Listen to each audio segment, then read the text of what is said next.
समझ नहीं आ रहा अपने सैलरी इंक्रीमेंट का क्या करूं। बेटा इतना क्या सोच रहा है, अपने म्यूचुअल फंड्स के SIP का टॉपअप करा ले।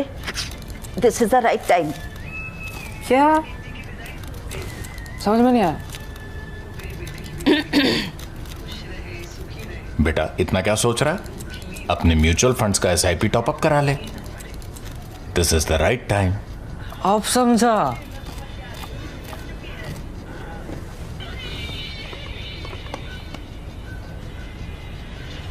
Mutual fund investments are subject to market risks. Read all scheme-related documents carefully. हमारा ही नाम है प्रशांत किशोर और हम नेता नहीं हैं। नेता नहीं बेटा तो नालंदा का मुख्यमंत्री बने हुए हैं। हम नेता नहीं हैं भाई। तो आप नेता नहीं हैं तो आप क्या हैं? बिहार के बेटा हैं।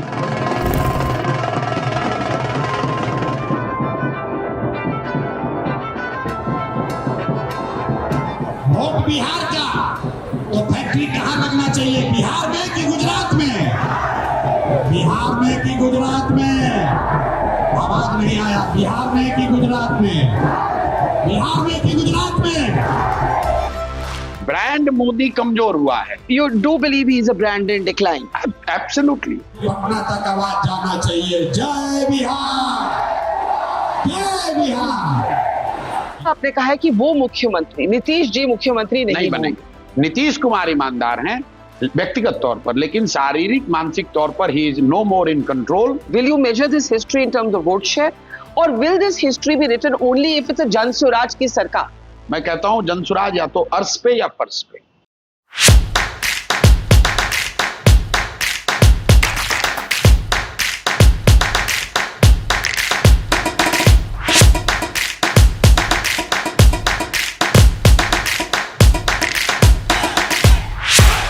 प्रशांत 10 बजने को आ रहे हैं रात को, और आज हम पूरे दिन आपके कैंपेन ट्रेल पे हमने बिताया। हम जहानाबाद गए जो कि एक RJD का बेस है, राजगीर गए जो मुख्यमंत्री नीतीश कुमार का गढ़ माना जाता है, और दोनों सभाओं में मैंने एक बहुत इंटरेस्टिंग जो बात नोटिस की कि आपने अपने भाषण को एक ही तरह एक इंट्रोडक्शन दी और आपने कहा मैं नेता नहीं हूं, मैं वोट मांगने नहीं आया। तो आप नेता नहीं है तो आप क्या हैं? बिहार के बेटा हैं। बिहार का वो बेटा है जिसके जीवन का भी आज के इस दौर में लक्ष्य ये है कि किसी भी तरीके से बिहार को बेहतर बनाया जाए, बिहार को देश के 10 अग्रणी राज्यों में शामिल कराया जाए, और बिहार जो कहीं ना कहीं विकास के दौर में दूसरे राज्यों के मुकाबले बहुत पीछे छूट गया है, उसको वापस से पटरी पर लाया जाए।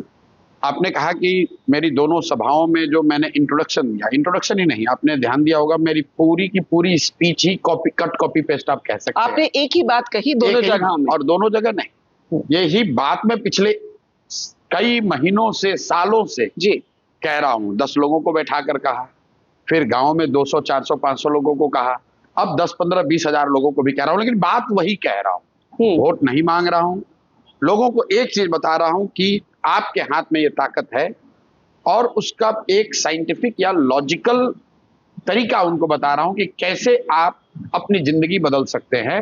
और जो एग्जाम्पल्स मैं देता हूं कि आप अपना जो सारा समय एनर्जी इस पे वेस्ट करते हैं कि किसको वोट दिया जाए, ये महत्वपूर्ण है ही नहीं। महत्वपूर्ण ये है कि वोट किस बात के लिए दिया जाए। अगर आपने मंदिर के लिए वोट दिया, मंदिर बन गया। अगर आपने अनाज के लिए वोट दिया, अनाज मिलने लगा। अगर आपने जाति के लिए वोट दी तो जात की चर्चा गिनती हो गई। अगर आपने सिलेंडर के लिए वोट दिया, सिलेंडर बट गया। अगर आपने बिजली के लिए वोट दिया तो इसी बिहार में घर घर बिजली आ गई। तो अगर आप अपने बच्चों के लिए वोट देंगे, अपने बच्चों की शिक्षा रोजगार के लिए वोट देंगे, तो वो भी आपको मिलेगा, वोट चाहे जिसको देना है। एक ही चीज हम लोग करा रहे हैं कि भाई एक बार संकल्प लो, इस बार वोट नेता दल जाति धर्म के लिए नहीं, अपने बच्चों के लिए देंगे, अपने बच्चों की पढ़ाई और रोजगार के लिए देंगे, क्योंकि वही बिहार की सबसे बड़ी समस्या है। पर ये आइडिया कि आप नेता नहीं बिहार के बेटे हैं, लाइन तो बढ़िया है, और हो सकता है आपकी भावना भी वही हो कि मैं बिहार के बेटे के रूप में आपके पास आया हूं, लेकिन अब तो आप हार्डकोर एक्टिव इलेक्टोरल पॉलिटिक्स में आ चुके हैं, तो अपने आप को नेता ना मानना, ये मुझे समझाइए। नहीं, मैं बेटा हूं, वैसे तो बिहार में 13 करोड़ लोग कह रहे हैं कि हम बेटा है, और उनको कहना भी चाहिए। मैं ये कह रहा हूं कि मैं बिहार का वो बेटा हूं जो सक्षम है, एटलीस्ट दुनियावी नजरिए से मैं सक्षम हूं, राजनीति को समझता हूं, मेरे पास संसाधन है, कुछ एक ट्रैक रिकॉर्ड है। तो वो बेटा जो जिसके पास ताकत है, और अगर मैं बिहार को सुधारने के लिए प्रयास नहीं करूंगा तो कौन करेगा? बिहार वो राज्य है जिसको ज्यादातर नेताओं ने, दलों ने न सुधर पाने वाला मानकर एक तरीके से छोड़ दिया है। ऐसा नहीं है कि मैंने कभी सोनिया गांधी, राहुल गांधी से बात नहीं करी होगी, ऐसा नहीं है कि मैंने कभी भाजपा के नेताओं से बात नहीं की होगी शुरुआती दौर में, कि नहीं बिहार में कुछ ट्रांसफॉर्मेशनल होना चाहिए। नीतीश के साथ भी उसी एस्पिरेशन से गए थे। लेकिन मैंने ये पाया अपनी प्राइवेट कॉन्वर्सेशन में कि लोग ये कहते हैं हाँ ठीक है होना तो चाहिए, लेकिन बिहार नहीं सुधर सकता यार। तो जिस राज्य को देश के बड़े बड़े दल और नेताओं ने न सुधर पाने वाला मानकर इसको अपने हाल पर छोड़ दिया है, उसको सुधारने का जिम्मा बिहार का ही कोई आदमी उठा सकता है। और मैं समझता हूं कि इस धरती के होने के नाते मेरी ये जिम्मेवारी है कि अगर मेरी हिम्मत नहीं पड़ेगी तो किसकी हिम्मत पड़ेगी। इसलिए मैं अपने आप को कह रहा हूं कि मैं नेता नहीं हूं, मैं वो बेटा हूं जिसको ऊपर वाले की कृपा से, आपके आशीर्वाद से कुछ जगह मिल गई है। तो मेरा ये फर्ज है कि इस मिट्टी का कर्ज अदा करूं और एक ईमानदार कोशिश करूं, प्रयास करूं। सफलता मिले न मिले कोई बात नहीं है, प्रयास के ईमानदारी और शुद्धता में कमी नहीं आने देंगे। क्या आपको लगता है कि आप और यही बात लोगों को समझ में आ रही है, वरना बिहार में आप इतने सीनियर जर्नलिस्ट हैं, 2-3 वर्षों में कोई व्यक्ति जिसके पिताजी पहले राजनीति में नहीं है, जिसका कोई बेस नहीं है, जिसका कोई सामाजिक सो कॉल्ड जातीय आधार नहीं है, वो व्यक्ति बिहार में एक फ्रंट बना दे, एक दल बना दे और उसकी सभाओं में 15,000 20,000 लोग आने लगे, ये तो अनथिंकेबल बात। सी वोटर का जो मोस्ट रिसेंट सर्वे उसको अपडेट भी होगा, उसके मुताबिक यशवंत देशमुख का जो सर्वे है उसके मुताबिक you are the second most popular as of now as a chief ministerial contender. आप उस सर्वे को मानते हैं? ठीक, क्योंकि you overtook Nitish Kumar who is the chief minister. मैं आपको एक चीज बताऊं, मैं खुद भी सर्वे, सेफोलॉजी, डेटा वगैरह से जुड़ा रहा हूं, कुछ उसकी महत्ता को भी समझता हूं, लेकिन at best it is a guesstimate. दूसरी बात, जो चीज हम लोग बिहार में करने की कोशिश कर रहे हैं, इसको आप ट्रेंड लाइन से, सर्वे से गेज नहीं कर सकते। नेपाल में क्रांति हुई, क्या किसी सर्वे ने उसका इंडिकेशन दिया था? अग्रीड।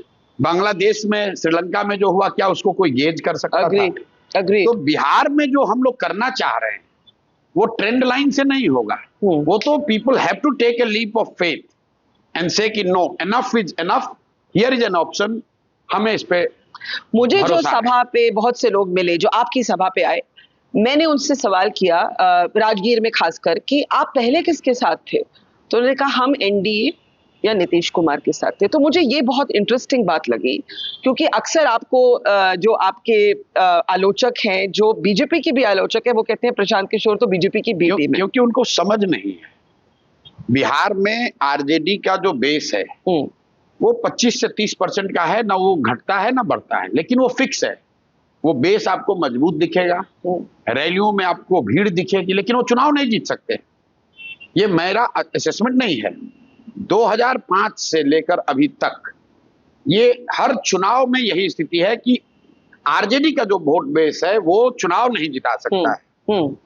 अब जो बाकी का 75% है, जब तक उसमें सिग्निफिकेंट डेंट आप नहीं करेंगे तब तक आप एनडीए का मुकाबला नहीं कर सकते हैं। और यही बात हम लोग पिछले 2-3 सालों से लोगों को बता रहे हैं कि जो वो लोग जो 75% एनडीए के साथ हैं, रहे हैं पिछले 15-20 साल से, वो आरजेडी के साइड कभी नहीं जाएंगे, आरजेडी चाहे कुछ भी कर ले। लेकिन वो एक नया विकल्प जरूर बना सकते हैं, क्योंकि पिछले कुछ वर्षों में धीरे धीरे एनडीए वाले भी उत्तरोत्तर progressively they have also become so complacent that on many counts they have become worse than RJD. मतलब कई मानकों पर तो ये राजद से भी, राजद की जो सरकार थी उससे भी ज्यादा अभी स्थिति खराब है। आज की जो सरकार है, मुझे ऐसा लगता है कि हम लोग के लिविंग मेमोरी में ये बिहार की भ्रष्टतम सरकार है। और मैं ये बहुत जिम्मेवारी से कह रहा हूं। ये साथ में इसके साथ ये भी कहूंगा कि नीतीश कुमार बिल्कुल व्यक्तिगत तौर पर ईमानदार है, आज भी ईमानदार है, लेकिन जैसे मनमोहन सिंह जी बहुत ईमानदार थे, लेकिन यूपीए 2 को करप्शन और भ्रष्टाचार के नाम पर देश से हटाया गया। कमोवेश वही स्थिति आज एनडीए की बिहार में है। नीतीश कुमार ईमानदार हैं व्यक्तिगत तौर पर, लेकिन शारीरिक मानसिक तौर पर he is no more in control. और पूरे बिहार में जिस तरह की लूट मची हुई है, ऐसा कभी हुआ नहीं। लालू जी के जमाने में अपहरण, रंगदारी, जमीन कब्जा, मर्डर, हत्या, ये सब होता था, लेकिन सरकारी योजनाओं से, सरकारी अफसरों से, सरकारी सिस्टम के द्वारा जो पैसा अभी निकाला जा रहा है, चोरी किया जा रहा है, ऐसा कभी नहीं हुआ है। इसीलिए आपने देखा होगा पिछले 2-3 महीनों से मैं ये लोगों को सिर्फ यही बता रहा हूं कि भाई जिस भाजपा को आप कह रहे हो चाल चरित्र चेहरा वाला कि ये जंगल राज से ये मुक्ति आपको दिलाएंगे, ये तो उनसे भी ज्यादा भ्रष्ट हैं। भाजपा के अध्यक्ष कॉलेज, बाजाप्ता सिखों का माइनॉरिटी कॉलेज कब्जा किए हुए हैं। भाजपा के यहाँ डिप्टी सीएम बाजाप्ता मर्डर के एक्यूज्ड हैं, 3 बार अपना नाम बदल चुके हैं ऑन पेपर। डिग्री अपना जो सबमिट किया है सब फर्जी है। नीतीश कुमार के मंत्री, अभी मैंने 2 दिन पहले प्रेस किया है, 200 करोड़ से ज्यादा का बेनामी संपत्ति हासिल किया। और देखिए, राजनीति में इस तरह का इल्जाम कोई लगा सकता है, कोई ये भी कह सकता है आप विरोधी आपने लगाया, लेकिन इसकी बड़ी बात यह है कि इल्जाम लगाने के बाद, इतने बड़े दल होने के बावजूद आज तक इन लोगों ने उसका जवाब भी नहीं दिया। दिलीप जायसवाल ये नहीं कह रहे कि हमने कॉलेज नहीं कब्जा किया है, अभी तक ये सब नहीं कहा।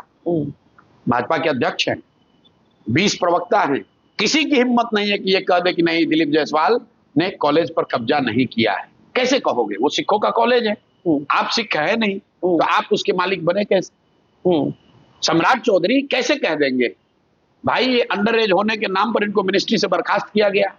सुप्रीम कोर्ट में इन्होंने एफिडेविट दिया खुद से कि मैट्रिक में फेल हो गया, 234 नंबर इनको आया था। वही आदमी आज सर्टिफिकेट में लिखता है कि मैं डॉक्टरेट हूं यूनिवर्सिटी ऑफ कैलिफोर्निया। आपने सम्राट चौधरी के खिलाफ काफी सीरियस 2 आरोप लगाए हैं, एक तो फर्जी डिग्री का और दूसरा कि मर्डर केस में वो इन्वॉल्व थे, अक्यूज थे और वो माइनर थे, तो वो नहीं। देखिए, ये जो 6 मंथ्स में प्रिजन से निकल गए। मैं आपको बताऊं, ये तो क्या है कि ये चीजें, हम लोग कोई इन्वेस्टिगेटिंग एजेंसी नहीं है, रास्ते चलते लोग आकर बताते हैं। उन चीजों को हम लोग अपने स्तर से जितना हो सके वेरीफाई करते हैं। अगर वेरीफाई 100% मेरा कन्विक्शन नहीं, तो मैं ये कहता हूं भाई ये बात आप पर बताई जा रही है, आप क्लियर कर दो।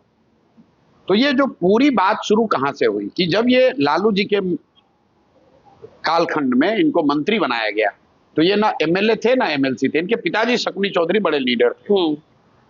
उस समय इनको नाबालिग रहते हुए लालू जी ने तो बनाया नहीं होगा। लालू जी इतने सीजन पॉलिटिशियन हैं, उस समय उनकी व्यवस्था थी, सरकार थी, कैसे नाबालिग आदमी को मंत्री बना देंगे?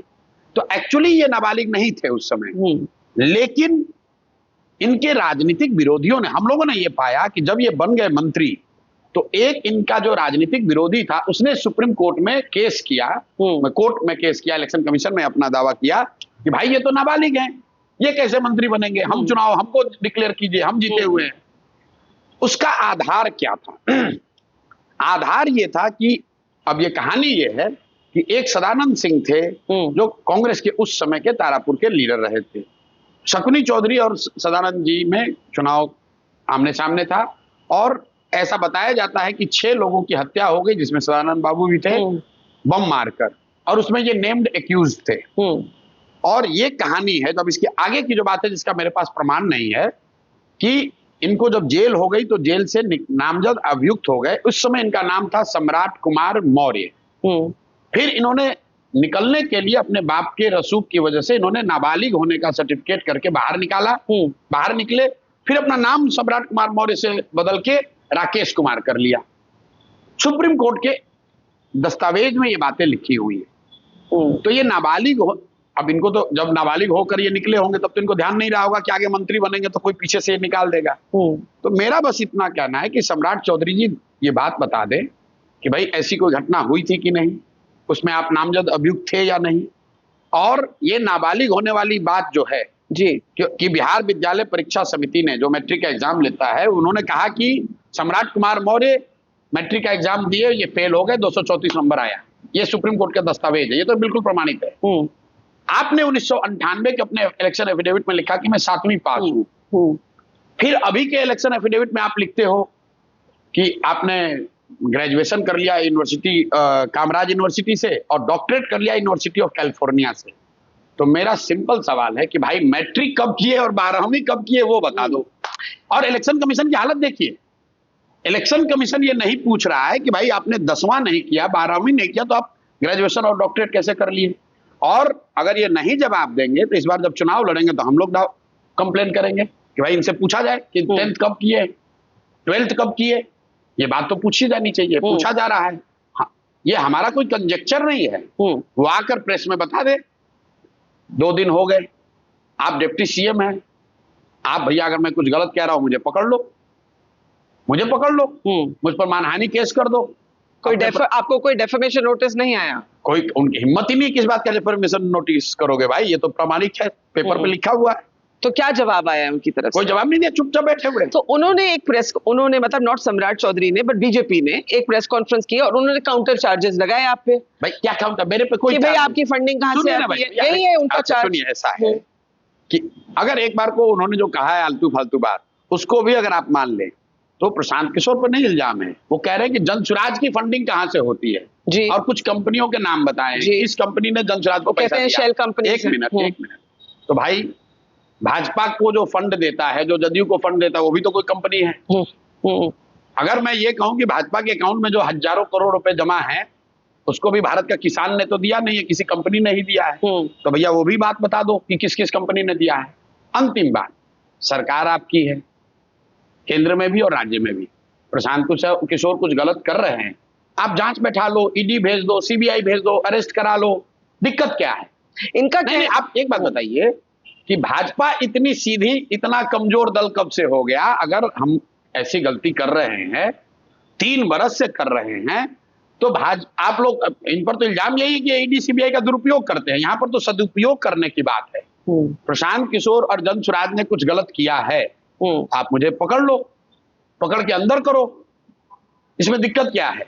प्रेस क्यों कर रहे हो भाई? अमित शाह जी यहाँ 3 दिन पहले आए थे, तो सारा दस्तावेज अमित शाह जी को दे देते, वहां से ईडी सीबीआई का रेड हो जाए, हमको पकड़ लीजिए, आप पता चल जाएगा अभी दूध का दूध पानी का पानी। आप नर्वस नहीं है किस बात के लिए? इस चार्ज को लेकर मैं आपको नर्वस दिख रहा हूँ? नहीं दिख रहे, इसलिए पूछ रही हूँ। भाई बिहार में एकमात्र आदमी प्रशांत किशोर है जो कि एक सिपाही भी लेकर नहीं चलता हूं मैं। आप जो आज सुरक्षा आपको दिखी होगी वो तो प्रशासन अपने हिसाब से कि भाई 20,000 लोग जमा हो रहे इसलिए हिसाब से कर, मैं 3 बरस से एक सिपाही भी लेकर नहीं चलता हूं, मुझे कोई डर नहीं है।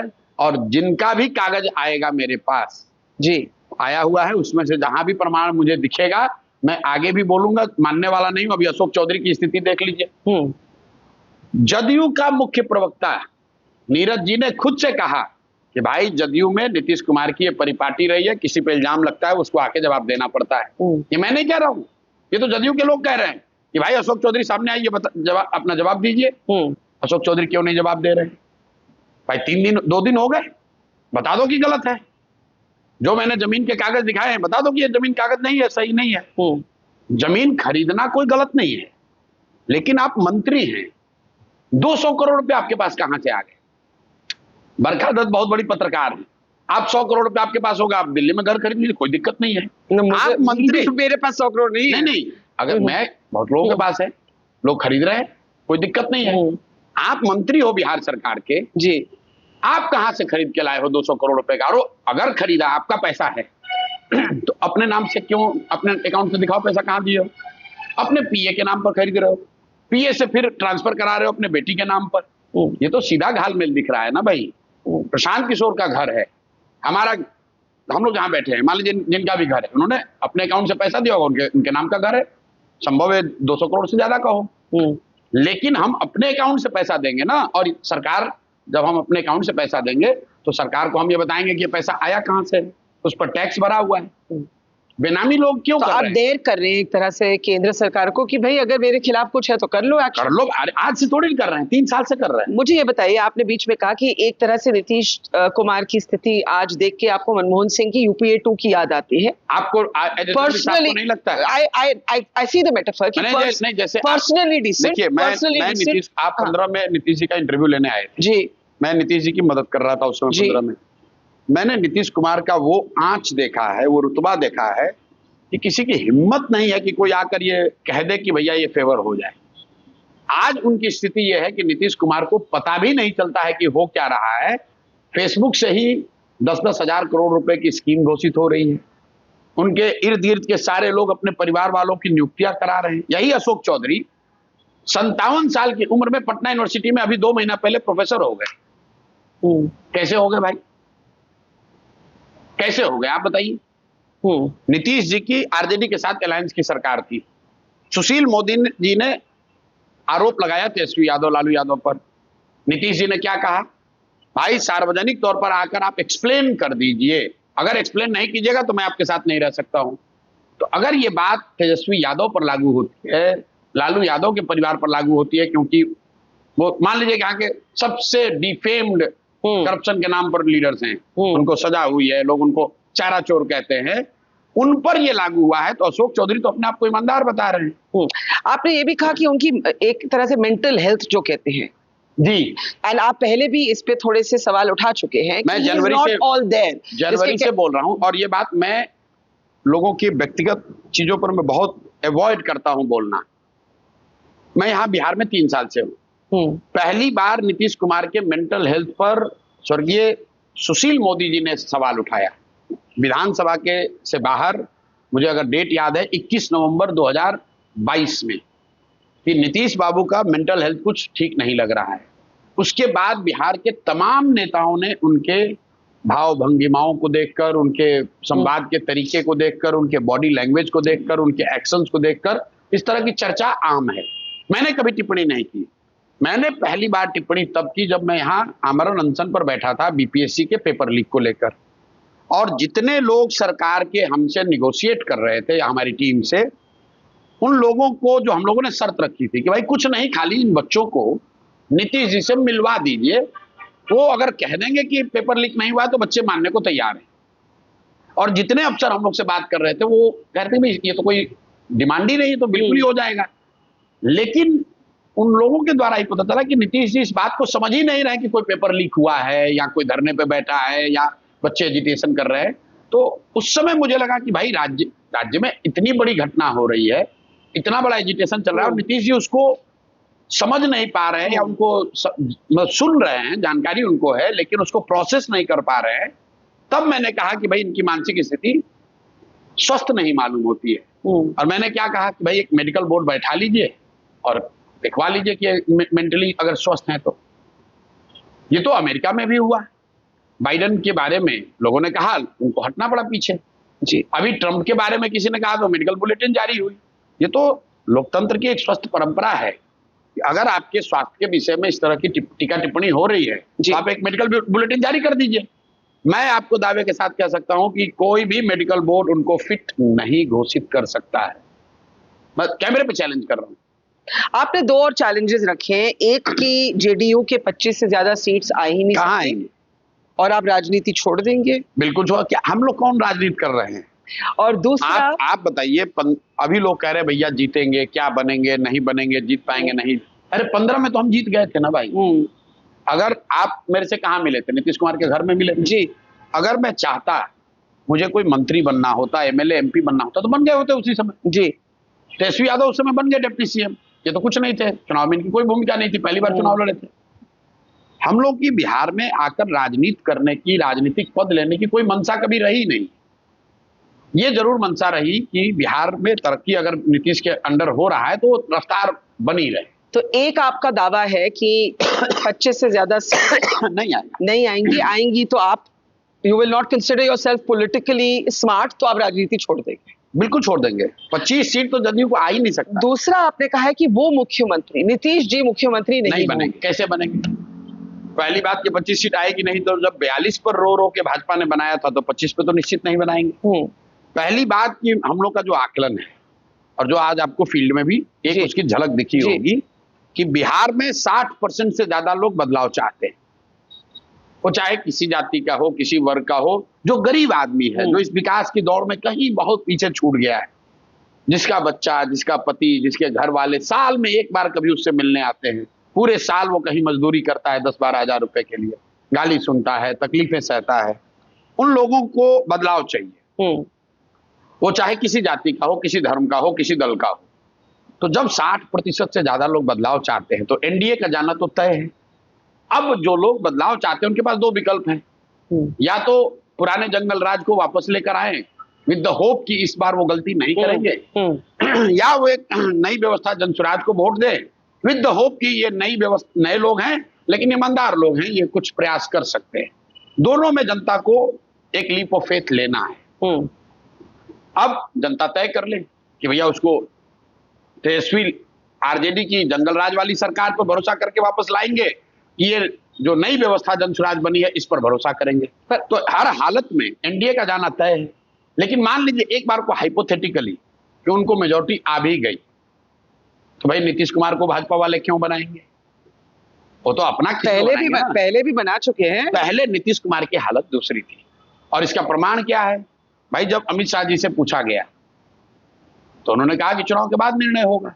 मोदी जी यहाँ 5 बार आए, वो नीतीश जी को लाडला मुख्यमंत्री बताते हैं, नीतीश जी को अच्छा बताते हैं, लेकिन ये नहीं कहते हैं कि अगला 5 साल नीतीश जी के ही नेतृत्व में बिहार चलाया जाए, ये नहीं कह रहे। तो भाजपा में, एनडीए में यहाँ मुख्यमंत्री कौन होगा अगर वैसी स्थिति बनती है, वो तो तय सिर्फ 2 ही लोग करेंगे, मोदी जी और अमित शाह। और दोनों ने अपने वक्तव्यों से बड़ा स्पष्ट कर दिया है कि किसी भी हालत में नीतीश जी को तो आगे नहीं चलना है। आपने अपनी पहली लाइफ में when you were a strategist, you used to run campaigns for other नेताज, तो आपकी एक बहुत सेंट्रल बिलीफ रहती थी that there has to be a face to every campaign, right? चाहे वो कांग्रेस के टाइम हो जब उन्होंने प्रियंका गांधी पे नहीं माने जब उत्तर प्रदेश का कैंपेन था, चाहे कोई भी और कैंपेन हो, यू हैव ऑलवेज बिलीव्ड कि एक चेहरा होना चाहिए। जी। अब मुझे आपसे ये पूछना है कि आपके अपने कैंपेन में चेहरा अनाउंस नहीं हुआ। चेहरा आप हैं, लेकिन औपचारिक रूप से इसकी घोषणा नहीं की हुई। इसलिए नहीं हुई। क्या आप मुख्यमंत्री नहीं बनना चाहते? नहीं, इसलिए नहीं हुई है कि बिहार का जो प्रयास है वो मेरे द्वारा कोई भी जो पीछे कैंपेन किया गया है उससे बिल्कुल अलग है। जैसे कोई पॉलिटिकल पार्टी, कोई नेता बिहार को सुधार ही नहीं सकता है जब तक यहाँ का समाज उसके लिए सजग ना हो। We basically need a socio political revolution here.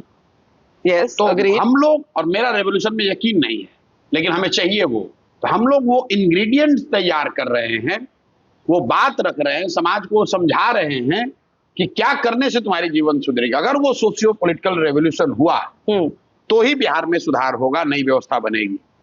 और वो किसी फेस से नहीं होगा, वो बिहार के लोगों के द्वारा होगा। और इसीलिए इस पूरे कैंपेन का सेंट्रल नैरेटिव एक चीज क्या है? बिहार के लोगों के अपने बच्चे, प्रशांत किशोर नहीं, लालू यादव नहीं, प्रशांत किशोर का बच्चा नहीं, नीतीश कुमार का बच्चा नहीं, आपको अपने बच्चे के लिए चिंता करनी है। और बिल्कुल सिंपल भाषा में ये बताया जा रहा है कि लालू जी अपने बच्चे की चिंता कर रहे हैं, हर नेता अपने बच्चे की चिंता कर रहा है। एक बार आप भी अपने बच्चों की चिंता कर लो। आज आपके भाषण में आपने 2 बार मोदी जी को टारगेट बनाया, और मैं वो कोट करना चाहती हूँ मुद्दे को लेकर। लेकिन आपने कहा कि यहाँ पर जो लोग बात करते हैं मोदी जी की 56 इंच की छाती के बारे में, वो अपने बच्चों की जो मैल नरिश्ड हैं, जिनकी डेवलपमेंट नहीं है, 15 इंच की छाती क्यों नहीं देखते? एक ये। दूसरा, आपने कहा कि आपने एक आवाज लगाई कि आप यहाँ के लोग हमें बताइए कि जो आप वोट डालते हैं बीजेपी को, क्या फैक्ट्री बिहार में लगनी चाहिए कि गुजरात में? क्या जो डेवलपमेंट है वो बिहार में आनी चाहिए कि गुजरात में? और काफी उसका रिस्पॉन्स मैंने देखा स्ट्रॉन्ग रहा। नहीं, फाइनल आउटकम बताइए क्या है उसका? आउटकम क्या देखा आपने? एक आदमी ने हाथ उठाकर कहा कि मोदी को या मोदी के कहने पे वोट नहीं दूंगा। क्यों? हाँ, अब आप, पहली बात मैं क्यों कह रहा हूं, ये कोई हम लोग लिखा हुआ भाषण नहीं, ये तो 3 साल की पदयात्रा के अनुभव का भाषण है। और मैंने जैसा आपको बताया, मैं एक ही भाषण हर जगह देता हूं, चेंज ही नहीं करता हूं। ओके। तो पहली बात मैं क्या कह रहा हूं, मैंने आपको क्या कहा, इस पूरे कैंपेन का, पूरे प्रयास के सेंट्रल में क्या है? बच्चे। आप अपने बच्चों की चिंता कीजिए। तो मैं उनको ये बता रहा हूं कि आपके अपने बच्चों का, सिर्फ माल नरिश बच्चों का नहीं, बिहार, मतलब आप मोदी जी के सीना की चौड़ाई कितनी है, हम ये नहीं कह रहे हैं कम है ज्यादा है, हम कह रहे हैं भाई जितनी है तुमको ये दिख रही है। कि कोई कह रहा है मोदी जी का सीना 56 इंच है, कोई कह रहा है 50 इंच है, गांव में आप चर्चा कर रहे हो, और you feel protected, you get a sense कि भैया ये हमें प्रोटेक्ट करेंगे, इनका 56 इंच का सीना है। मुसलमानों के खिलाफ, पाकिस्तान के खिलाफ ये बात बताई जाती है। तो मैं सिर्फ ये कह रहा हूं कि भाई मोदी जी का सीना चाहे जितना भी हो, तुम अपने बच्चों का सीना भी तो देख लो। तुम्हारे बच्चे तो खाए बगैर 15 इंच का सीना लेके घूम रहे हैं, ये बात कह रहे हैं।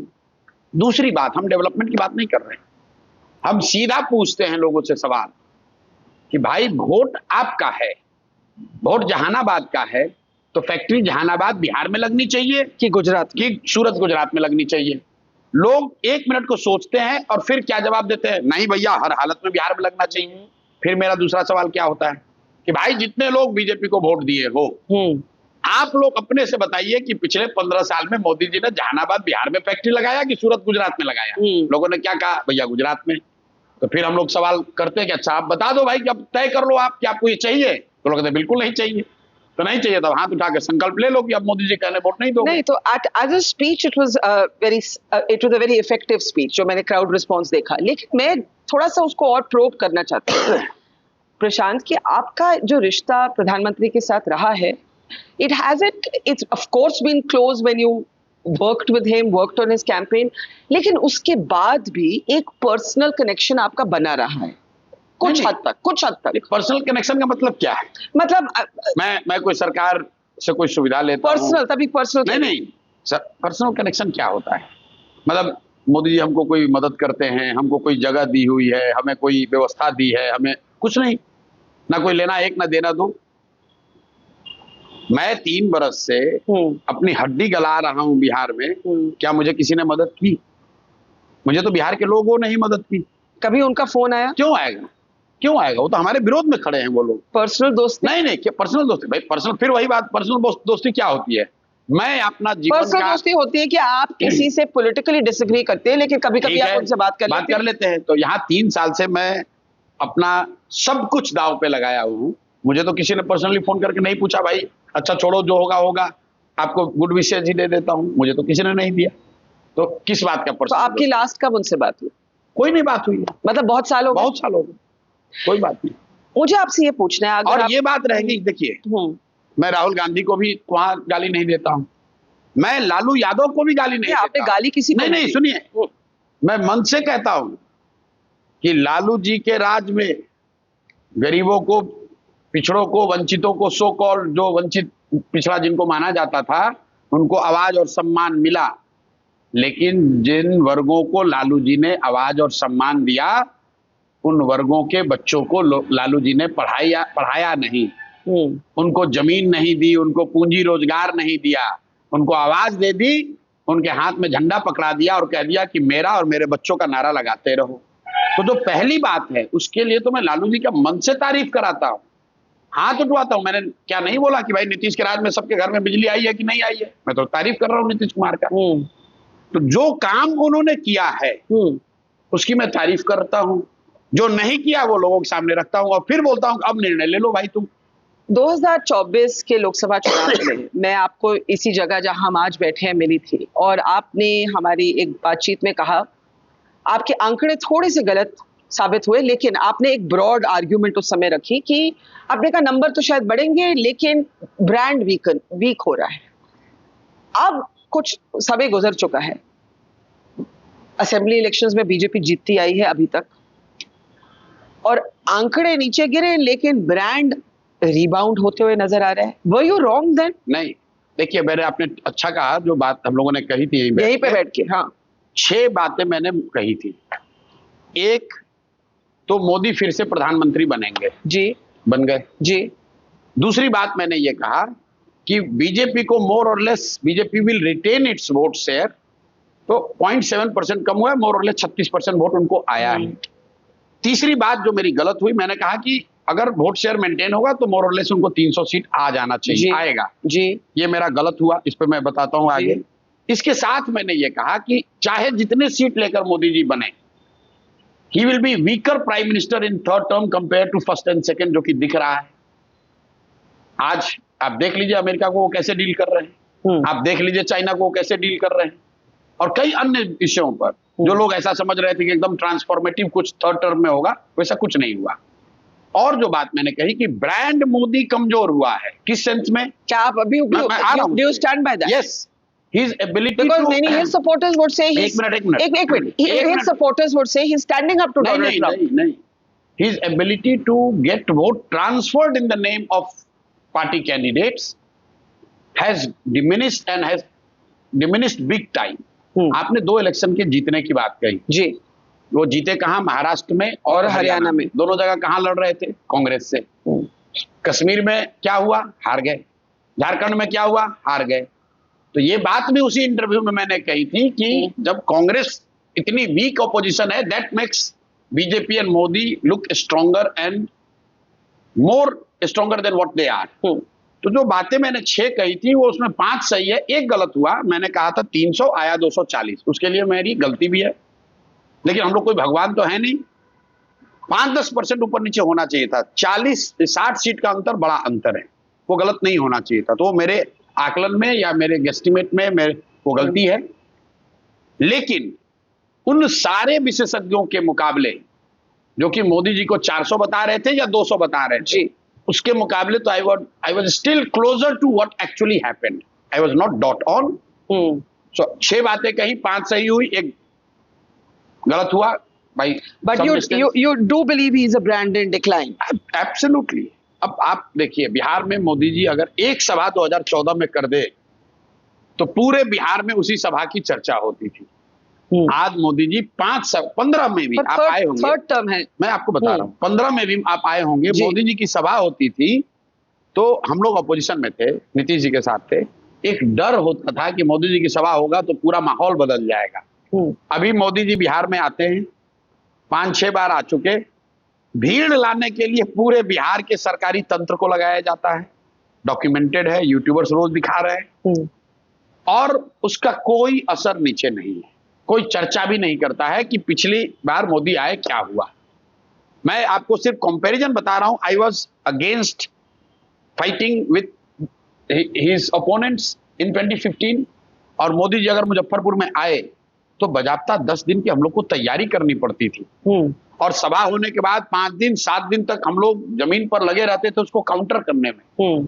अभी मोदी जी आते हैं, सभा करते हैं, बात हो गई, चले गए, कोई उसका नीचे कोई ट्रैक्शन नहीं। जरूर बीजेपी के सपोर्टर्स में होगा, बीजेपी का जो वर्कर रहता है वो तो रहेगा ही, लेकिन जो वाइड स्प्रेड उसकी चर्चा होती थी, अरे भाई मोदी जी आए, उन्होंने ये बात कही, लोग अपना काम छोड़कर रुक जाते थे सुनने के लिए कि मोदी क्या कह रहे हैं, वो चीजें खत्म हो गई। पर क्या that is also natural for me? तीसरे टर्म में कोई आए तो नोवेल्टी फैक्टर तो कम होगा ना? यही बात मैंने उस समय भी कही थी। इसके लिए कोई आपको विशेषज्ञ होने की जरूरत नहीं है। तीसरे टर्म में आप unless any politician, I would say, unless you have God gifted ability to keep evolving, which he has to some extent. Yes. Even for him, evolving in a new persona, new personality, new leader, new narrative is becoming very difficult. अब आप बिहार में आकर operation सिंदूर का बात कर रहे हैं, घुसपैठियों की बात कर रहे हैं। यही काम तो आपने लोकसभा में किया था, बहस शोर लिया तो कंगन ले लिया, उसीलिए तो आपको नुकसान हुआ राजस्थान जैसे राज्यों में।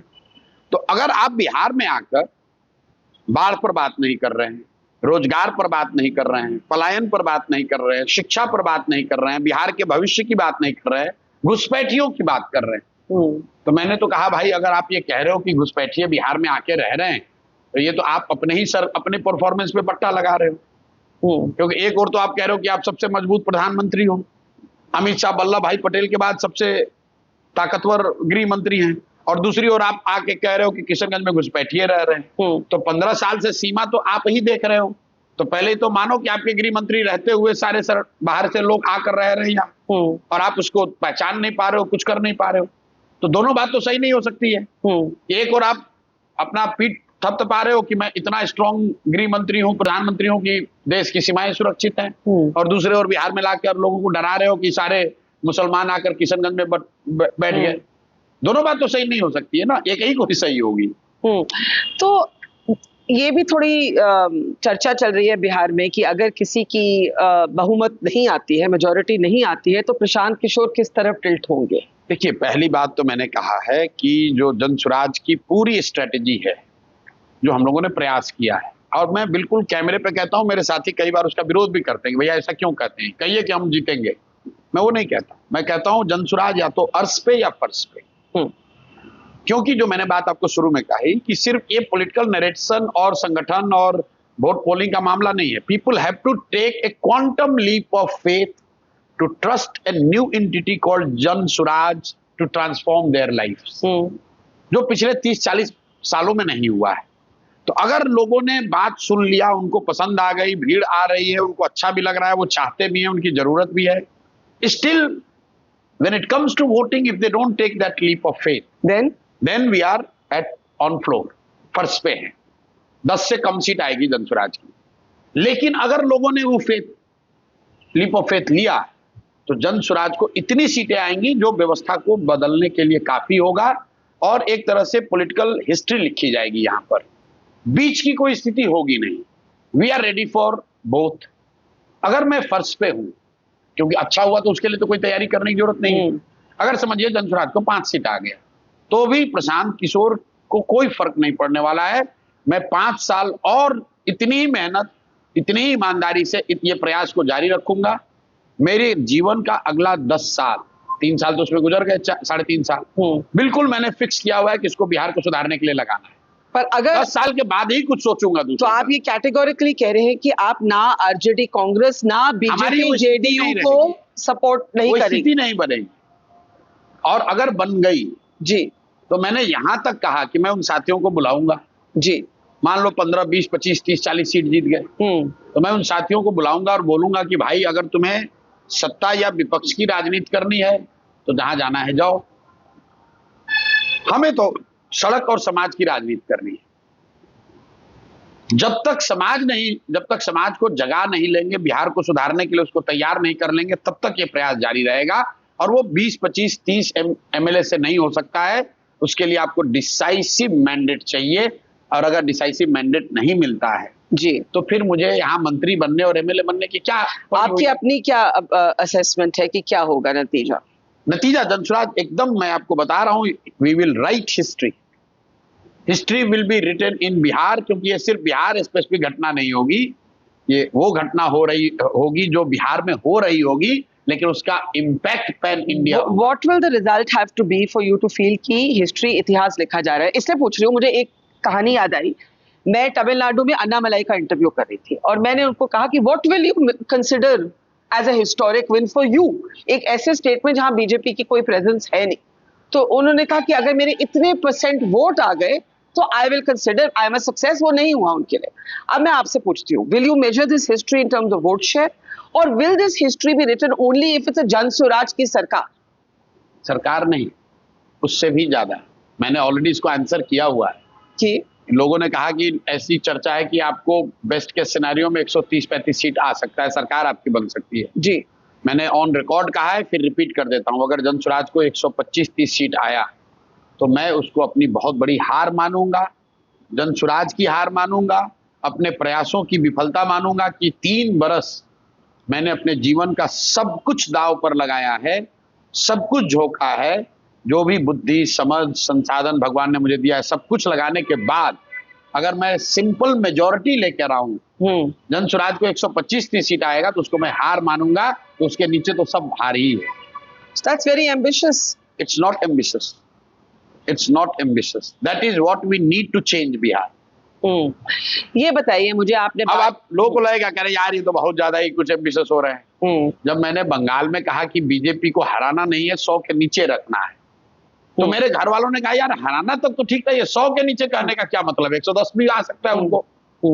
मैंने कहा भैया अगर वो हारेंगे तो, क्योंकि मैंने क्यों कहा 100 के नीचे, क्योंकि मुझे मालूम है कि 110-20 नहीं आना है। अगर तो जनता को, ममता बनर्जी को रिपीट करना है तो बीजेपी को 50-60 सीट से ज्यादा नहीं आना चाहिए। तो 70-75 आया इलेक्शन कमीशन की मदद से। उसी तरह अगर लोगों ने जनसुराज को वोट दिया तो फिर वो मेजर करके नहीं देंगे कि इनको 25 दे दो, 30 दे दो, फिर आंधी दिखेगी आपको, फिर तो या आंधी या बिल्कुल फर्श पे। लोगों ने कहा और अगर आप फर्श पे पहुंचते हैं कोई दिक्कत नहीं, कोई दिक्कत। यू आर कमिटेड, अगले 10 साल आपके यही, अगले 7 साल। हाँ, क्या दिक्कत है? जब मैं आया था यहाँ क्या लेकर आया था जी, मेरी एक अपनी पहचान थी, वो पहचान थोड़ी बेहतर ही हुई होगी, खराब तो नहीं हुई होगी। मैंने 3 साल यहाँ सैकड़ों लोगों के साथ मिलकर एक प्रयास किया है। आज जनसुराज राजनीतिक संगठन के तौर पर सबसे बड़ा संगठन है बिहार। भाजपा का आधिकारिक दावा है 70 लाख प्राथमिक सदस्य। जन स्वराज में 1,40,00,000 से ज्यादा लोग मेंबर हैं। बजाबता 10 रुपए, उसमें 40 लाख से ज्यादा लोग तो 10 रुपए देकर बने। शुरू के 1 करोड़ फ्री था। तो हम लोगों ने पैन बिहार एक प्रेजेंस बना ली। बिहार में कोई ऐसा घर नहीं है, कोई ऐसा व्यक्ति नहीं है, कुछ अपवाद छोड़ सकते हैं, जिसको जन स्वराज के बारे में नहीं पता है, जिसको जन स्वराज की बात नहीं समझ में आ रही है, या उसमें मेजॉरिटी जो ये नहीं कह रहे कि नहीं जन स्वराज बात अच्छी कह रहा है। अब इसको छोड़कर मैं दूसरा चीज क्यों करूंगा? कोई उसकी वजह नहीं। मुझे ये बताइए कि आपने कहा कि जो जिस तरह की करप्शन, भ्रष्टाचार नीतीश के सरकार में चल रही है, उसका फायदा, because you are seen today as the agent of change, मैंने काफी लोगों से बात किया, उसका फायदा राहुल गांधी और तेजस्वी यादव क्यों नहीं उठा पा रहे अकॉर्डिंग टू यू? भैया सिंपल बात है कि तेजस्वी यादव जी और राहुल गांधी तो पहली बात यहाँ कोई फैक्टर नहीं है। क्या मतलब इसका? कांग्रेस का कोई सबसे ज्यादा शोर वोट चोरी पे तो उन्होंने बनाया यहाँ पे। वोट चोरी बिहार का थोड़ी मुद्दा है, उन्होंने वो तो कर्नाटक देश का मुद्दा है, वो उठा रहे हैं। उस मुद्दे पे आपकी क्या रिस्पॉन्स है? मेरा रिस्पॉन्स ये है कि राहुल गांधी विपक्ष के नेता हैं और उन्होंने वोट को लेकर जी, इलेक्टोरल रोल को लेकर, वोटिंग प्रक्रिया को लेकर अगर कुछ तथ्यात्मक बात पब्लिक डोमेन में रखा है जी, तो इलेक्शन कमीशन को उसको इन्वेस्टिगेट करना चाहिए और उस पर पॉइंट वाइज आंसर देना चाहिए। जस्ट बिकॉज कि वो राहुल गांधी कह रहे हैं और मैं उनसे सहमत नहीं हूं, या वो मेरे विरोधी हैं, या मैं उनको पसंद नहीं करता इसलिए मैं उनका विरोध नहीं करूंगा इस बात पे, इसलिए कि वो विपक्ष के नेता हैं। विपक्ष के नेता होने के नाते उन्होंने तथ्य जो समाज में रखा है उसको इलेक्शन कमीशन को आंसर करना चाहिए। रह गई बात बिहार की, आपने कहा वो यहाँ फैक्टर नहीं है, और आपने कहीं और शायद कहा कि उनकी तो यहाँ कोई औकात नहीं, पिछला कोई पार्टी इसका क्या मतलब? कह रहा हूँ, यही मतलब क्या है, मतलब यही है, why do you feel it? 1990 के बाद 35 साल में बिहार में कांग्रेस पार्टी अपने दम पर न कभी चुनाव लड़ती है, न कोई राजनीतिक प्रयास करते हैं। ये दूसरे दलों के साथ गठबंधन बनाकर, और उसमें भी जूनियर पार्टनर के तौर पर, गठबंधन भी कोई बराबरी का नहीं। लालू जी 150 सीट लड़ते हैं, ये 20-25 सीट लड़ते हैं, वैसे ही चुनाव लड़े। तो ये पिछलग्गू दल है। लालू जी जो चाहेंगे, यहाँ पे पॉलिटिकल फिनोमेना जो है, पॉलिटिकल ताकत जो है, वो लालू जी की है, राजद की है, राहुल गांधी की नहीं है। राहुल गांधी या कांग्रेस जो यहाँ प्रयास कर रहे हैं या करते हैं, गाहे बेगाहे जिसको कहते हैं भोजपुरी में, वंस इन ब्लू मून, वो सिर्फ इसलिए है कि गठबंधन में सीट के नेगोशिएशन में हमको 5-10 सीट ज्यादा मिल जाए। पिछली बार वो लोग 70 सीट लड़े, उनके 19 विधायक आए। उससे पहले कभी दहाई में ये पहुंचे नहीं, except for once when I was managing the election, they got 28। इनके 4, 5, 3, 2 ऐसे एमएलए आते हैं। तो जिस पार्टी के 4-5 एमएलए आएंगे उसको आप कोई बहुत बड़ा राजनीतिक फोर्स तो मानिएगा नहीं यहाँ, इसलिए मैं उनको कोई बहुत अहमियत नहीं देता हूँ। दूसरी बात, कांग्रेस ने यहाँ बिहार के मुद्दों को लेकर कभी कुछ राजनीति की नहीं है। राहुल गांधी आए, सो कॉल्ड यात्रा करी, उसमें उन्होंने बिहार के पलायन पर कुछ नहीं बोला, बिहार की शिक्षा व्यवस्था पर कुछ नहीं बोला, बिहार के बाढ़ की समस्या पर नहीं बोला। जो बिहार की समस्या उस पर नहीं बोल रहे, वो आकर मोदी जी को गाली दे रहे हैं। मोदी जी आ रहे हो, राहुल गांधी को गाली दे रहे हैं। तो बिहार का आदमी ये कह रहा है कि भाई वो लोकसभा का चुनाव तो हो गया, ये तो बिहार के विधानसभा का चुनाव है, ये बताओ कि हमारे बच्चों के लिए पढ़ाई कब होगी, बिहार से पलायन कब रुकेगा, बिहार में फैक्ट्रियां कब लगेंगी, बिहार में भ्रष्टाचार कब कम होगा। अब आपने कहा कि तेजस्वी को क्यों नहीं मिल रहा है, वो इसलिए नहीं मिल रहा है कि ये लोग 15 साल इनके माँ और पिताजी यहाँ पर मुख्यमंत्री थे, और उस समय जो व्यवस्था इन लोगों ने चलाई जिसको जंगल राज कहा जाता है, वो लोगों के मन में अभी भी उसकी यादें ताजा है। तो लोग इनको भरोसा नहीं करेंगे। इनके पिताजी बाजाबता सारे ट्रायल के बाद जेल गए करप्शन के मामले में, उनको चुनाव लड़ने पर सरकार ने रोक लगा दिया, व्यवस्था ने जी उन पर। वो अगर बात भ्रष्टाचार की करेंगे तो लोग हंसेंगे। दूसरी बात, कई लोग ये कह सकते हैं भाई वो तो उनके माँ बाबूजी का था, इनका अच्छा है। तो आप ये भी तो 3 साल रहे डिप्टी सीएम, अभी पहले 2015 में रहे 1.5 साल, और अभी फिर रहे नीतीश जी के साथ जी। तो जो डिप्टी सीएम थे तो भी इनका चाल चरित्र चेहरा जो लोगों ने देखा वो वही था जो राजद का पहले था। आप किस और एक अंतिम बात, हाँ, मुझे किसी ने सवाल किया कि भाई आप इनको क्यों नहीं बेनिफिट ऑफ डाउट देना चाहते हैं, यंग आदमी है, शायद कुछ नया करना चाहते हैं। तो मैंने कहा भाई बिल्कुल बेनिफिट ऑफ डाउट मिलना चाहिए, लेकिन आप जरा ये देखिए कि जिस राजद की व्यवस्था को जंगल राज कहा गया, तो लालू जी खुद से जाके क्राइम तो करते नहीं थे। राजद में उस समय जो बाहुबली नेता थे, उस समय जिनके नाम से लोगों में टेरर था, वो लोग आज राजद में हैं कि नहीं है? आप जिले वाइज बिहार का आंकड़ा निकाल लीजिए। जो नेता लालू जी के जमाने में दरभंगा में था, गया में था, पटना में था, सिवान में था, चंपारण में था, वही नेता आज भी राजद का झंडा लेके घूम रहे हैं। तो तेजस्वी यादव ने या राजद की नई लीडरशिप ने, वो तो लालू यादव भी चाहते तो अगर वो राजद को रिफॉर्म कर देते तो he should have got a new opportunity. लेकिन उन्होंने राजद की कोई व्यवस्था नहीं बदली। एक चीज बदली, ऊपर पहले राजद को चलाने वाले लालू जी के 2 साले थे, साधु यादव और सुभाष यादव, जिनका टेरर था, जिनके नाम पर ये सारी व्यवस्था चलती थी जी। और जिलों में छत्रप होते थे, बड़े जो नेता थे, जो कि बदमाशी, रंगदारी, अपहरण जिन पर इल्जाम था। अब नीचे की व्यवस्था तो वही है, ऊपर साधु यादव और सुभाष यादव को हटाकर तेजस्वी यादव और तेज प्रताप यादव आ गए। ये उनकी आपस की लड़ाई है कि अब लड़के बड़े हो गए, अब चाहते हैं हम इस व्यवस्था को चलाएंगे। इनकी सोच में, इनके चरित्र में, इनके कार्य प्रणाली में कोई फर्क नहीं आया। अभी 2 दिन पहले तेजस्वी यादव कहीं यात्रा पर थे और बस पे चढ़ के हाथ में कलम लेकर ऐसे ऐसे उछाल रहे थे, पब्लिक में फेंक रहे थे। अब किसी को ये छोटी घटना लग सकती है, लेकिन सामान्य परिवार के बच्चों के लिए कलम की क्या महत्ता है। कलम कॉपी को हम लोग सीधा सरस्वती का रूप मानते हैं। जब सरस्वती पूजा होता है तो हम लोग अपने किताब को, कॉपी को, कलम को, हमको याद है बच्चे में हम लोग वो मूर्ति के नीचे रखते थे कि इससे विद्या बढ़ेगी, इससे आपका ज्ञान बढ़ेगा। ये आदमी बस पे खड़े होकर कलम को ऐसे फेंक रहा है जैसे हवा में कोई चीज उड़ा रहा हो। ये दिखाता है कि इनकी सोच क्या है, इनका चरित्र क्या है, इसीलिए इनको ये बेनिफिट नहीं मिल सकता है।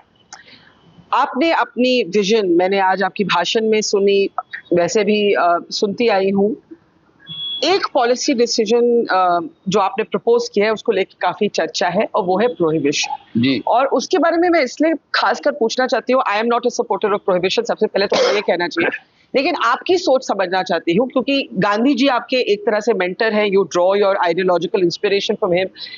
Among the Gandhian idea that disagree with this prohibition, आपने यहाँ कहा है that you will lift prohibition if you have hours within hours. Why? देखिए, हम लोगों ने कहा कि जैसे ही जन स्वराज की व्यवस्था बनेगी जी, तो बाकी जो सैकड़ों चीज होगा, स्ट्रक्चरल चीज होगा, बिहार के विकास की यात्रा कैसे शुरू हो, सब तो होगा जी। Within matter of days जी 5 चीजें तो जरूर हो जाएंगी जी। उसमें पहला चीज है, विद मैटर ऑफ आवर्स इस फर्जी शराबबंदी के कानून को हटा दिया जाएगा। मैं एक्सप्लेन करूंगा क्यों। दूसरा चीज हम लोगों ने कहा कि बिहार में रहने वाले 60 वर्ष से ज्यादा उम्र के हर महिला पुरुष को, दिव्यांग साथियों को कम से कम 2000 रुपया जरूर हम लोग दे देंगे ताकि वो बेसिक जीवन अपना बिता सके। तीसरी बात हम लोगों ने कहा कि एक नया डिपार्टमेंट, एक नया विभाग बनाया जाएगा जिसका सिर्फ और सिर्फ काम ये होगा कि जो 50 लाख बच्चे बिहार से बाहर मजबूरी में जाकर मजदूरी कर रहे हैं उनको वापस लाकर यहाँ रिहेबिलिटेट कराया जाए, यहाँ उनको जॉब की अपॉर्चुनिटी दी जाए, 10-12 हजार का रोजी रोजगार कराया जाए।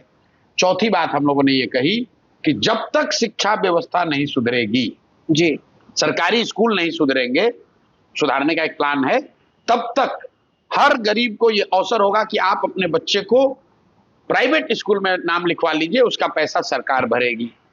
5वीं बात हम लोगों ने कहा कि मनरेगा को सीधे कृषि से जोड़ देंगे ताकि हर वो व्यक्ति जो अभी धान, गेहूं, ज्वार, बाजरा की खेती कर रहा है वो कैश क्रॉप की खेती करेगा।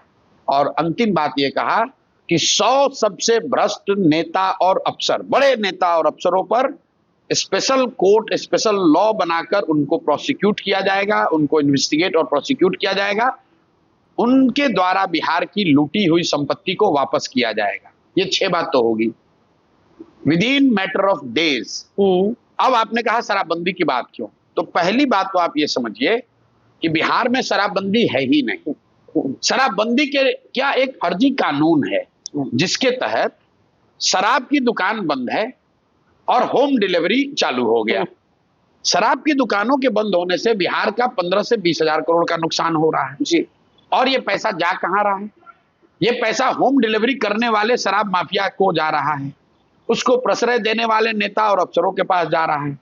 तो बिहार की गरीब जनता का 15 से 20 हजार करोड़ हर साल का नुकसान, और ये पैसा सरकारी तंत्र, अफसर, नेता और शराब माफिया के पास जा रहा है। तीसरी बात, लोगों ने कहा कि इससे वुमेन एम्पावरमेंट हो रहा है। कोई फर्जी है कि स्टडी भी लोग बताते हैं कि महिलाओं पर यहाँ मारपीट की घटना कम हुई है। तो आप जब से शराबबंदी की कानून लागू हुआ है 2016 से, आंकड़े निकाल लीजिए, करीब करीब 8.25 लाख लोगों पर केस किए गए शराबबंदी के कानून के तहत। 6.25 लाख केसों में कॉग्निजेंस कोर्ट ने लिया, और करीब करीब 1,23,000 से ज्यादा लोग आज भी जेल में बंद हैं।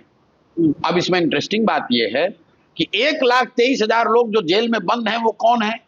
वो सबसे गरीब तबके के लोग हैं, पिछड़े, दलित, मुस्लिम, वो गरीब घर के लोग जो कि कोर्ट कचहरी का फीस भी नहीं भर पा रहे हैं, बेल बॉन्ड भी नहीं दे पा रहे हैं, और उन घरों की महिलाएं थानों में, कचहरी में दौड़ रही हैं। ये सब कुछ आप किस नाम पर कर रहे हैं? आपने भी कहा गांधी के नाम पर। तो मैं आपसे ही दावा कर रहा हूं कि मुझे दिखाइए कि गांधी जी ने ये कहां कहा कि सरकारों को कानून बनाकर शराबबंदी लागू करना चाहिए। गांधी जी को जितना मैं एक मिनट रुकिए, गांधी जी को जितना मैंने पढ़ा समझा, गांधी जी ने शराबबंदी को सामाजिक प्रयास के तौर पर बताया। तो सामाजिक प्रयास के तौर पर तो गांधी जी ने शाकाहारी होने की भी बात कही। तो क्या कल देश में कानून बन जाना चाहिए कि जितने लोग शाकाहारी नहीं उनको जेल में डाल दिया जाएगा? गांधी, ये तो बिल्कुल गांधीयन आइडिया के उलट है। गांधी जी कानून के दम पर, डंडे की जोर पर तो कोई काम कराना ही नहीं चाहते थे। अगर गांधी जी कानून के जरिए शराबबंदी लागू कराना चाहते तब तो मेरे भाई देश आजाद हुआ। उसी समय उन्होंने कह दिया होता है पूरे देश में शराबबंदी लागू कर दो भाई, पंडित नेहरू, सरदार पटेल।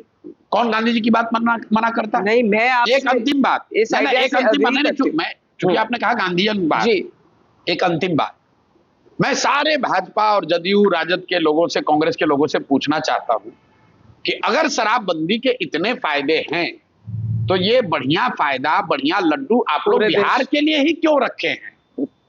योगी जी लागू कर दे यूपी में, हाँ जी, मोदी जी लागू कर दे पूरा देश में, राहुल गांधी लागू करवा दे तेलंगाना में, कर्नाटक में, वहां की महिलाओं को क्यों आप परेशान कर रहे हैं? मेरे भाई, बिहार के बच्चे मर रहे हैं नौकरियों के लिए, 10,000 रुपए के लिए, वो बाहर जाते हैं, उनको लाठी पड़ती है, उनको गाली पड़ती है, तुम उस पर जबान नहीं खोलते हो, और यहां पर आकर शराबबंदी का वर्चू बता रहे हो। भाई मोदी जी 20,000 करोड़ रुपए एक्स्ट्रा ग्रांट दे दे कि जब तक बिहार में शराबबंदी लागू रहेगी जो रेवेन्यू लॉस हो रहा है वो केंद्र सरकार सपोर्ट करेगी। दे दे 20,000 करोड़ रुपए। I am actually with you on this policy. नहीं, देखिए अब अंतिम एक और बात मुझे एक्सप्लेन दीजिए। बरखा जी, पूरे दुनिया में इस बात का कहीं कोई प्रमाण ही नहीं है कि शराबबंदी के जरिए किसी समाज का आर्थिक सामाजिक विकास हुआ है। बिल्कुल, people talk about evidence based policy making, where is the evidence? आप गांधीयन हो या non Gandhian, show me the evidence that liquor ban, liquor prohibition helps societies grow. There is no evidence. There is no evidence. So if there is no evidence, and people have tried it time and again, so not only in India, including in US, this has been tried, and people have realized that this is a futile exercise. Why we are trying to reinvent the wheel? I agree. And rather than focusing on our people's, कि हमारे बच्चों की पढ़ाई और रोजगार कैसे होगी, पूरा तंत्र शराबबंदी को लगाने, छुपाने, कमाने में लगा हुआ है। इसलिए इसका विरोध कर रहे हैं। लोगों ने कहा कि आपको वोट नहीं मिलेगा अगर आप कहिएगा, तो मैंने कहा है भैया वोट मिले या न मिले, ये सही बात है, इसको कहेंगे ही कहेंगे। वोट का भी बड़ा लोगों को भ्रम है। मैं आपको एक आंकड़ा दे देता हूं। लोगों को लगता है कि नीतीश कुमार को शराबबंदी की वजह से महिलाएं वोट करती हैं। भाई, नीतीश कुमार को बिहार में सबसे बड़ी सफलता कब मिली? 2010 में। नीतीश कुमार के 117 विधायक, 115 टू बी प्रिसाइज, 2 बाद में ज्वाइन किए, 115 विधायक जीत कर आए, 25 एमपी जीत कर आए। उस समय बिहार में नीतीश के गवर्नमेंट में सबसे ज्यादा शराब के ठेके थे। उसके बाद बड़ी सफलता नीतीश को कब मिली? 2015 में। उस समय बिहार में शराब के ठेके खुले थे। नीतीश कुमार ने शराबबंदी लागू किया 2016 में। उसके बाद नीतीश कुमार ने चुनाव लड़ा 2020 में जी। उनका विधायक का संख्या घट के हो गया 42 जी तो अगर शराबबंदी से वोट उनको मिल रहा है जी तब तो सबसे बड़ी जीत उनको 2020 में मिलना चाहिए था। तो जो लोग ये बोल रहे हैं न उनको गांधी की समझ है न उनको चुनाव की समझ है, बस बोले जा रहे हैं। अच्छा मुझे ये बताइए, आपने कहा कि अगर ये वोट भी आपकी वोटिंग को इफेक्ट करता फिर भी आप अपने इशू पे अड़े रहते नहीं हटेंगे। अच्छा मैं आपसे पूछना चाहती हूँ, how much have you changed? ये मुझे इंटरेस्टिंग लगा। क्या होता है कि नेता लोगों को सीखना पड़ता है कि एक हर्ड मेंटालिटी, राइट?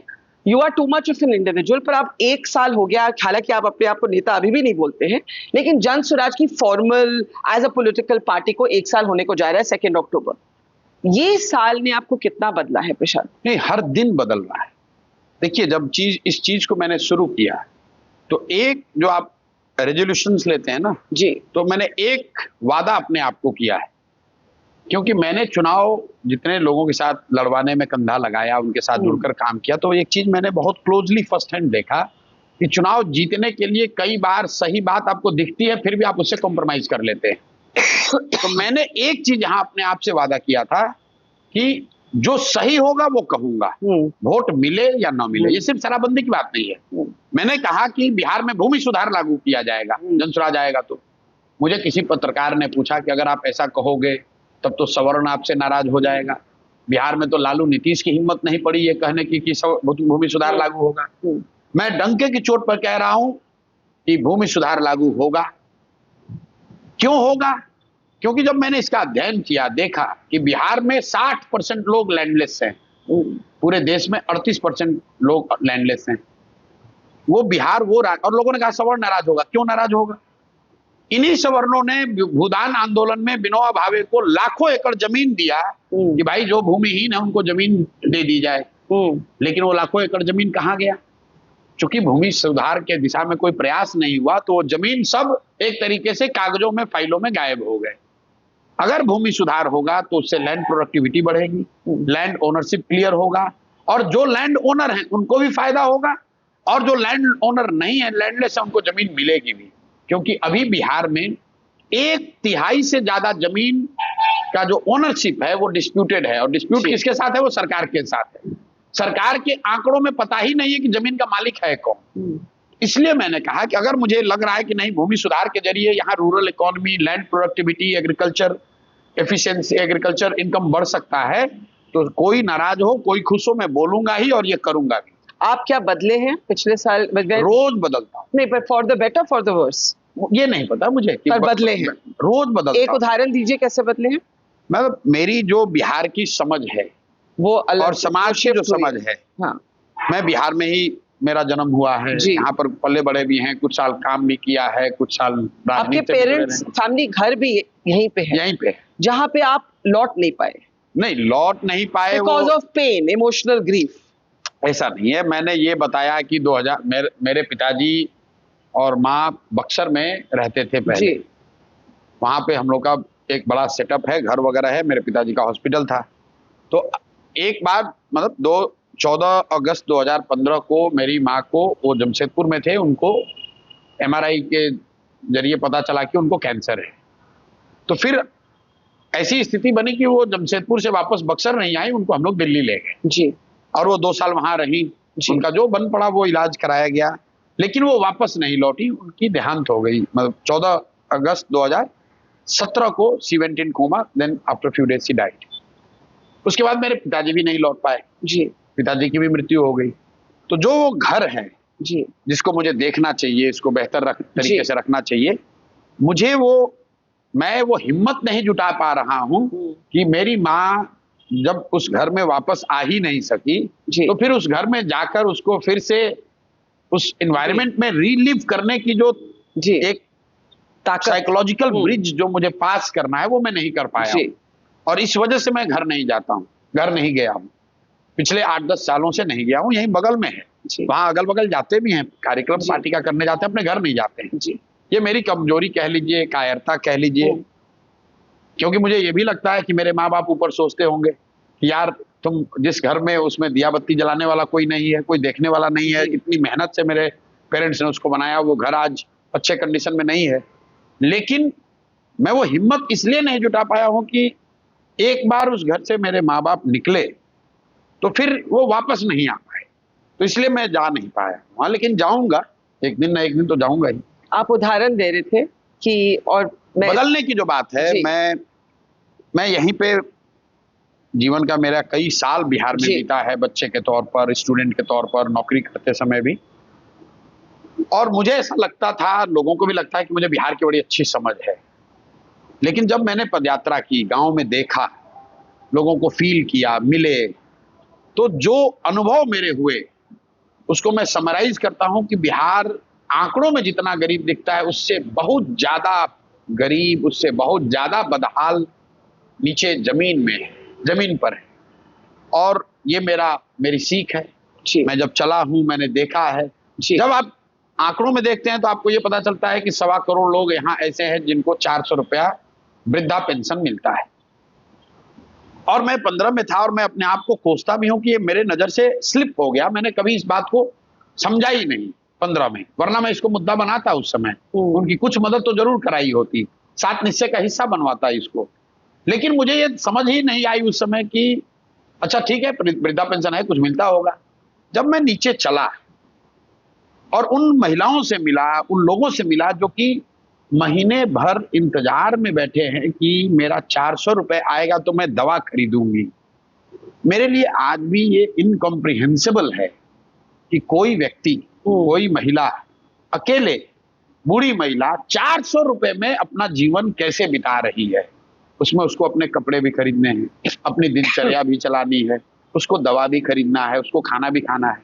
इसलिए मैंने 3 बरस पहले सबसे पहले ये आवाज उठाई कि नहीं, और कुछ हो या ना हो, बिहार का बजट है 3,17,000 करोड़, कम से कम हम लोग 2,000 रुपए तो इनको जरूर दे सकते हैं ताकि ये बेसिक जीवन अपना जी सके। और मुझे खुशी है इस बात की कि जनसुराज का जो होगा वो देखा जाएगा, जीतना हारना ये तो लगा रहेगा। लेकिन सरकार पर इतना दबाव इस बात का पड़ा कि जो नीतीश कुमार, राजद की सरकार, महागठबंधन की सरकार, एनडीए की सरकार ने वृद्धों का पेंशन 400 रुपया से बढ़ाकर 410 रुपया नहीं किया था, वो पिछले महीने 1100 रुपए हो गया। तो मैं ये लोगों को कहता भी हूं कि ये जो ताकत है ये एमएलए एमपी की नहीं है, ये जो काम हम लोग कर रहे हैं, बिहार के लोगों को जो ये होप, एक नया रास्ता दिखा रहे हैं। मैं कुछ करूं ना करूं, नीतीश सरकार रोज काम कर रही है।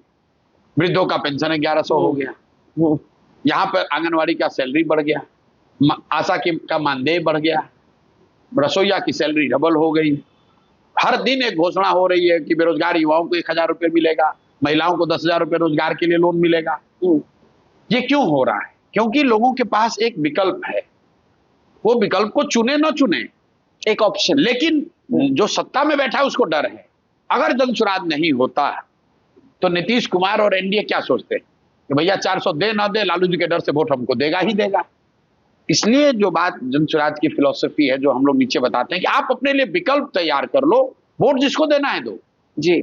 लेकिन अगर विकल्प होगा, लोकतंत्र में विकल्प होगा, तो उससे जनता का फायदा होना ही है, जनसुराज जीते या हारे। एक आखिरी सवाल, आपने एक इंटरेस्टिंग कोई उलेमास के साथ आपकी कोई कॉन्फ्रेंस थी, आपने वहां बोला कि देखिए जो एक भारत में आइडिया था कि सेंट्रिस्ट पॉलिटिक्स क्या है, वो ओवर द ईयर्स संघ परिवार ने राइट ऑफ सेंटर वो नॉर्मल कर दिया है। तो आपने उदाहरण दिया कि एक जमाना था अडवाणी जी को हॉक कहा जाता था, अडवाणी जी के अब मोदी जी आए तो अडवाणी जी मॉडरेट लगते हैं, फिर आपने कहा आगे योगी जी आएंगे तो मोदी जी मॉडरेट लगेंगे। So how do you see national politics today? और उसमें आप अपने आप को, बिहार में तो आपने मुद्दों की बात की, उसमें अपने आप को आज के दौर में आप आइडियोलॉजिकली कैसे आइडेंटिफाई करते हैं? विचारधारा के आधार पर हम लोग बिल्कुल बीजेपी के विरोध में खड़े हैं। ओके। जो पूरी जनसुराज की सोच है, ये एक लाइन में अगर मैं कहूं तो आजादी से पहले जो कांग्रेस की व्यवस्था थी उसको पुनर्जीवित करने का एक प्रयास है जी। कि जिस तरह कांग्रेस की व्यवस्था थी आजादी से पहले, जो गांधी की कांग्रेस थी, जिसमें समाज का हर वर्ग जुड़कर आजादी के लिए कुछ योगदान कर सकता था, उसमें क्षमता हो न हो, उसकी पेडिग्री कुछ भी हो, उसका बैकग्राउंड कुछ भी हो, जो कुछ भी कर सकता था। तो हमने देखा आजादी की लड़ाई में कुछ लोगों ने प्रभात फेरी निकाली, कुछ लोगों ने अखबार निकाला, कुछ लोग धरने पर बैठे, कुछ लोग रेलवे लाइन उखाड़े, कुछ लोग गोली बारूद के रास्ता अपनाए, कुछ लोगों ने सत्याग्रह की, कुछ लोग जेल गए। जिसको जो समझ में आया, लोगों को ऐसा लगता था कि मैं कांग्रेस से जुड़ गया, इसका मतलब आजादी की लड़ाई में जुड़ गया। वो व्यवस्था मैं यहां बना रहा हूं कि अगर बिहार को बदलना है तो आप जनसुराज से जुड़ जाइए। ये चिंता मत कीजिए कि आपकी जाति क्या है, आपके पिताजी कौन है, आपकी कितनी ताकत है, आपकी राजनीति की कितनी समझ है। बिहार को सुधारना चाहते हो, जनसुराज से जुड़ो, आपको कुछ ना कुछ यहाँ करने को, सकारात्मक करने को मिल जाएगा। तो विचारधारा के आधार पर हम लोग कांग्रेस के करीब हैं, आज की कांग्रेस से नहीं, महात्मा गांधी के कांग्रेस। तो जैसे अगर हम रैपिड फायर की गेम खेल, मैं एक मिनट सुनिए पूरा ना, करूं, और मैं उसमें अच्छा इसको मैं पूरा करूं। अच्छा, आप पूरा करें। तो बीजेपी से लड़ाई एकदम सीधा विचारधारा से, विचारधारा आधारित व्यवस्था के को अगर आप देखें तो बीजेपी से लड़ाई है। जो बात आपने कही कि बीजेपी वाले, जो आपने उदाहरण दिया, तो ये मैंने मुसलमानों को समझाया। जो मुसलमान आकर कहते हैं कि बीजेपी से हमारा झगड़ा है, संघ वाले हमें परेशान कर रहे हैं, मैंने उनको ये उदाहरण देकर बताया कि संघ को आपकी चिंता नहीं है, संघ को हिंदुओं की चिंता ज्यादा है। इस नजरिए से कि हिंदू पहले उसके बाद उसके विचारधारा को स्वीकार करें। जी, मुसलमान स्वीकार न करे, वो तो चाहते ही ना स्वीकार करे, किनारे रहे 20%, लेकिन 80% हिंदुओं में आज भी सिर्फ आधे हिंदू ही संघ की विचारधारा को मान रहे, सुन रहे, समझ रहे हैं, या उससे एग्री कर रहे, पार्शियली या मोमेंटरली। तो मैंने उसके एग्जाम्पल में उनको बताया कि संघ के लिए चुनौती ये है कि जो हिंदुओं का समाज है वो उनके विचारधारा को, जो कि रेडिकल दिखती है, उसको वो स्वीकार कराएं। और मैंने एग्जाम्पल के तौर पर बताया कि पहले हिंदुओं के बीच में स्वीकार्यता के तौर पर वाजपेयी जी लिबरल थे, आडवाणी जी हार्डलाइनर थे। फिर एक समय आया जब आडवाणी जी लिबरल दिखते हैं, मोदी जी हार्डलाइनर दिख रहे हैं जी। और आज से 10 वर्ष के बाद अगर योगी जी कल भाजपा के लीडर हो जाए तो जिनको भी आज मोदी हार्डलाइनर दिख रहे हैं, वही लोग मोदी को कहेंगे कि मोदी कितना भी हार्डलाइनर था, योगी उससे भी ज्यादा हार्डलाइनर है, या उसको वो एक तरह से एक्सेप्टेबल हो जाएगा। तो ये मैं समझाता हूं कि एक सतत प्रक्रिया है संघ के द्वारा चलाई जा रही है, जिसमें कि सेंटर को राइट की ओर मोड़ा जा रहा है, मुसलमानों के नजरिए से नहीं, हिंदुओं के नजरिए से। तो अगर इस विचारधारा से आपको लड़ना है तो आपको विचारधारा आधारित व्यवस्था बनानी पड़ेगी। उसका हमने फॉर्मूला दिया कि आज जो आधा हिंदू भाजपा को वोट नहीं देता है, वो हिंदू कौन है? वो MYPY जातियों की व्यवस्था मत बनाइए, क्योंकि हर जाति से लोग भाजपा को वोट दे रहे हैं। लोग कहता है MY समीकरण, तो क्या यादव समाज के लोग मोदी जी को वोट नहीं देते बिहार में? अगर जाति वाले ही मोदी को वोट देते तब तो मोदी जी को वोट बिहार में मिलना ही नहीं चाहिए, उनकी जाति का तो कोई नहीं है। आधे हिंदू भाजपा को वोट देते हैं, बिहार में भी देते हैं, उसमें सारे जाति के लोग हैं, किसी जाति के कम होंगे, किसी के ज्यादा होंगे, लेकिन हर जाति के लोग वोट दे रहे हैं विचारधारा के आधार पर। तो हमने ये कहा कि फॉर्मूला ये है कि जो आधा हिंदू आज भी भाजपा के खिलाफ है, भाजपा से विचारधारा के आधार पर लड़ रहा है, उनको पहचानिए। वो कौन लोग हैं? जो गांधी को मानने वाले हिंदू हैं, वो किसी भी जाति का हिंदू हो, भाजपा को इत्तेफाक भाजपा से नहीं रखता है। जो बाबा साहब अम्बेडकर को मानने वाले हिंदू हैं, वो किसी जाति के हों, वो भाजपा को वोट नहीं देते हैं। जो समाजवाद और कम्युनिस्ट विचारधारा के मानने वाले हिंदू हैं, वो भी किसी जाति के हों, भाजपा से इत्तेफाक नहीं रखते हैं। तो मैंने जो फॉर्मूला दिया कि भाई ये 4 विचारधारा के मानने वाले हिंदू और 20% मुसलमान अगर साथ में आ जाए तो सामाजिक राजनीतिक तौर पर आपका गठजोड़ हुआ 60% का जी, और भाजपा का हुआ 40, उसमें कुछ फ्लोटिंग हमेशा रहेगा, लेकिन तब आप ये लड़ाई लड़ सकते हैं। यही फॉर्मूला हम लोग दे रहे हैं, यही जनसुराज की सोच है, यही जनसुराज का सामाजिक राजनीतिक आधार है। ऑन अ लाइटर नोट, अगर हम रैपिड फायर की गेम खेल रहे होते तो मेरा सवाल होता मोदी या राहुल, तो आप क्या बोलते? नहीं, व्यक्ति की तो बात ही नहीं है। आप कहेंगे बीजेपी या कांग्रेस? कांग्रेस। बट दिस कांग्रेस नहीं, अगेन मैंने आपको क्या कहा? आपने कहा विचारधारा की बात, ये भाजपा की विचारधारा, कांग्रेस की विचारधारा, कांग्रेस की विचारधारा। So does that mean that you could work with the Congress? नहीं, मैं तो आइडियोलॉजिकल मूविंग्स की बात बिल्कुल बात कर रहा हूँ कि कांग्रेस की विचारधारा, राइट, जनसुराज की जो विचारधारा है वो कांग्रेस की विचारधारा के करीब है। अगर मैं व्यक्ति में उसको पर्सोनिफाई करती हूँ और मोदी जी और राहुल जी का नाम, दोनों में कोई नहीं, क्योंकि दोनों के साथ काम करके देख लिया और दोनों में वो व्यवस्था नहीं दिखी, तभी तो अपना नया बना रहे हैं, वरना दोनों के साथ, दोनों में से जो अच्छा लगता है उसी के साथ रह जाते हैं। चलिए, आप बहुत मेहनत किए हैं, ये तो सभी को मानना पड़ेगा। तो all the best to you. Thank you. बहुत बहुत शुभकामनाएं आपको। Thank you. Thank you.